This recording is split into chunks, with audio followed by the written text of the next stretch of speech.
Hey guys, welcome to week 3 of class. I want to just let you guys know a little bit of what's going on this week. This week we will be assessing a large swath of material, focusing in on Thomas Jefferson's presidency, James Madison's presidency, and James Monroe's presidency. And in each one of their presidencies, there's one specific topic I really want you to focus in on, even though there might be a couple other things that we discuss.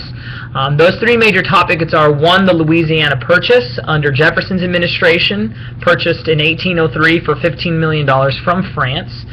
This is an incredibly significant purchase for the United States because it doubled the size of the nation, but it also raises some very important questions about the United States in terms of an empire and a growing and developing empire, and it also provides the United States with an opportunity to move west and begin a process that will eventually be known as Manifest Destiny, which we'll talk about later in this semester. But ultimately, this new territory allows the United States, allows the people to move west. And so that's a very important topic, and so we're going to be looking at that. During Madison's presidency, the War of 1812 will occur, and this is a war between the United States and Great Britain.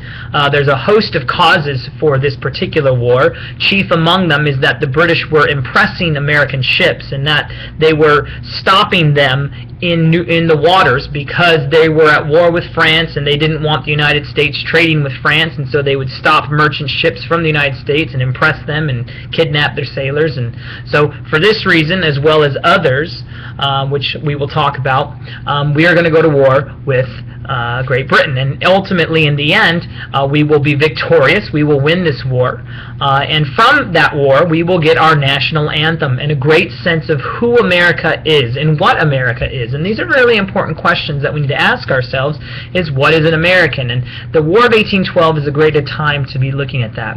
And then finally, under Monroe's presidency, there will be one of the very first significant pieces of foreign policy that will be put into place, known as the Monroe Doctrine.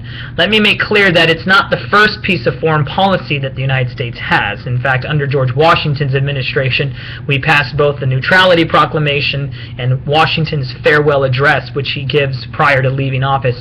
Both of these are considered ideas of foreign policy, which talked about America being a neutral nation who did not get involved in other people's affairs. But the Monroe Doctrine is an important document, one that as of late has become a topic for discussion. So these are major discussionary points that I want you to look at this week, and we're going to be diving into those. And so this week you have a couple lectures to look at, there's some videos to look at, you need to read chapter 9 in your textbook and then respond to the discussion board questions. Your main post needs to be uploaded by Wednesday at 12 midnight, and again your response to another student uploaded by Sunday at 12 midnight. And let me remind you again, in case you have not done so, if I respond to you in a discussion board, you do need to respond to me back. This does not count as your one response because I'm looking for you to respond to other students. But if I do write to you, please be sure to address the questions, or comment back to me in some way that is both thoughtful and sincere and well thought through. So that's pretty much what we're going to be looking at this week. I want to encourage you to begin working on your final paper. Make sure that you are doing sufficient research to support whatever points of view that you bring about. Okay, any opinion you have needs to be well evidenced and well supported. And any time that you quote from somebody or you borrow information from some source, even if you write it in your own words, you need to be providing either a footnote or an in-text citation. It's incredibly important that you cite the information that you use. Okay?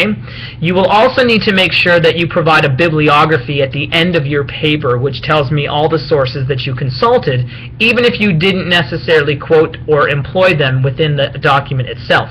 I need to see which sources you're using. Okay? And that bibliography does not count as part of the page length. Okay, so don't think that that's going to account for one of your pages. So, but if you have other questions about your final paper, please let me know. And if you have not yet contacted me with the topic that you would like to look at, please contact me soon so that you can begin working on that. I know it feels like you just started, and you did, but this is only an 8-week class, and this is week 3, so there's only about 5 or so weeks left. So make sure that you're focusing in on that. So with that, I think that covers everything I wanted to talk about this week. If you have any questions, please feel free to contact me, and as always, I will get back to you as soon as I can. Alright guys, have a blessed week.